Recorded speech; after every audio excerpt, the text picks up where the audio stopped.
All right, let's jump right in. We usually think of the ocean as, this giant resource, something we just take from. But what if we've been looking at it all wrong? What if the ocean is actually a single living system that's constantly recycling itself? Well, that's the big idea we're diving into today. This quote from our source material really nails it. It's asking us to make a huge mental shift. Instead of seeing the ocean as just a place full of things, we need to see it as one single dynamic thing, a closed loop where the end is always, always the beginning. And that brings us to this incredible metaphor, the Ouroboros framework. It's this powerful way of seeing the ocean through the ancient symbol of a snake eating its own tail. In this system, every single output, every bit of waste, every death, every nutrient just becomes food for the next part of the cycle. Think about that. There is no away. So to really get our heads around this, we're going to look at it in two ways. First, we have to see the entire body of the serpent, the whole, and then we'll zoom way in to look at its individual scales, the parts that make the whole thing tick. Now, this is a mind bender, but it's absolutely crucial. In this framework, the lines we normally draw between an organism and its environment, they just dissolve. A fish isn't just swimming in the water. In a very real metabolic sense, the fish is the water. It's just a temporary structure that cycles nutrients through the entire system. It's all one thing. And what's so wild about this single system is the tension inside of it. On one hand, you have the static. Look at the coelacanth. It's a living fossil that has barely changed in over 66 million years. But then you have the dynamic, the stickleback fish, which evolves at lightning speed, adapting to new lakes in just a few thousand years. The loop somehow contains this deep, timeless stability and just radical, rapid-fire change. So how does this system maintain that balance? Well, it's all about the functional parts. So now let's zoom in from the whole ocean to some of these individual roles.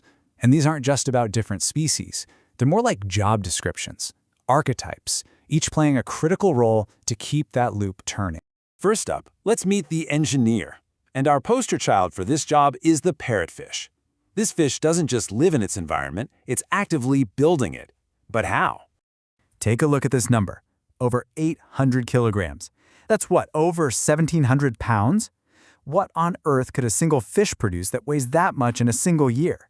Sand. That's right. It's the amount of fine white sand one big parrotfish can poop out in a year.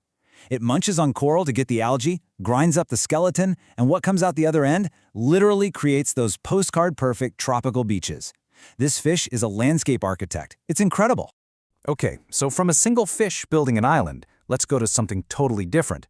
A part that isn't really one fish at all, but a massive collective. A school of sardines acts less like a bunch of individuals and more like one giant superorganism. The physics here is just mind-blowing. The school moves like a single brain, balanced right on the edge of order and chaos. When a predator attacks, a wave of information can ripple through the school faster than any single fish's brain could possibly react. But here's the paradox. Their greatest defense, forming that super-tight bait ball, also creates the perfect concentrated dinner plate for sharks and dolphins.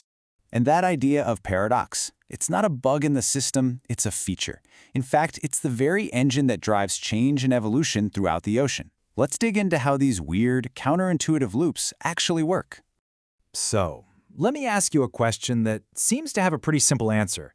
Does farming fish save wild fish? A lot of us buy farmed fish thinking we're taking pressure off wild populations. It makes sense, right? Well, the Ouroboros framework reveals a stunning paradox. See, as aquaculture makes fish cheaper, the global demand for all fish shoots up. But here's the real kicker. Popular farmed fish like salmon are carnivores. And what do they eat? High-protein feed made from tons and tons of wild-caught sardines and anchovies. So the solution, fish farming, ends up pouring fuel on the original fire, the overfishing of our wild oceans. This brings us to a much more urgent and critical part of the story. The ocean's loop is ancient, it's resilient, but it's not invincible. And right now, human activities are creating all these broken feedback loops that are, making the serpent sick. Look at this number, $22 billion. That is a staggering amount of money. Where in the world is it all going? That's the estimated amount spent every year on harmful fishing subsidies. This is public money, sometimes our money, that makes it cheaper for massive industrial fleets to operate. It makes it profitable to fish in places and for stocks that would otherwise be left alone. We are literally paying to destroy our own oceans.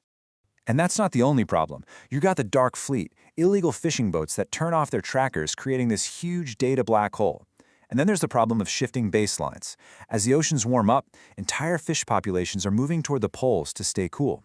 The problem is, our protected areas are just static lines on a map. The fish are on the move, but our solutions are stuck in place. Okay, so I know that sounds pretty bleak, but here's the good news. Once you understand the ocean as a loop, you can start to design solutions that work with its circular nature, not against it. This table shows the shift in thinking perfectly. In our current, linear economy, things like fish guts, heads, and shells, they're just waste. They're pollution. But in a circular economy, they become valuable resources. Fish skin can be turned into leather, crab shells can become bioplastics, waste becomes food for a whole new process. And if you want a fantastic real-world example, check out Integrated Multitrophic Aquaculture, or IMTA. In these systems, you farm fish, and their waste, which is normally a pollutant, becomes the perfect food for mussels and seaweed that are growing right there. You get 3 valuable products from one system. Pollution literally becomes profit. It's a man-made Ouroboros. And we're bringing some serious tech to the fight too. By combining satellite data with AI, we can actually track those dark fleets. We can also create marine protected areas that are dynamic, that literally move as the fish populations migrate. We're essentially building a digital twin of the ocean, a virtual model that helps us manage the real thing so much better. And all of this new way of seeing and acting, it leads to one final, really beautiful idea from the source material. A concept that reframes our role in this entire system. They call it the radiant chomp. The radiant chomp is all about consuming with a deep awareness that we are part of the loop. It forces us to ask, if the ocean is a closed system, if everything we put in and everything we take out eventually comes back to us, what does that change? What does it mean for you and me to participate, knowing that nothing we do is without consequence? Because in the Ouroboros, there simply is no away.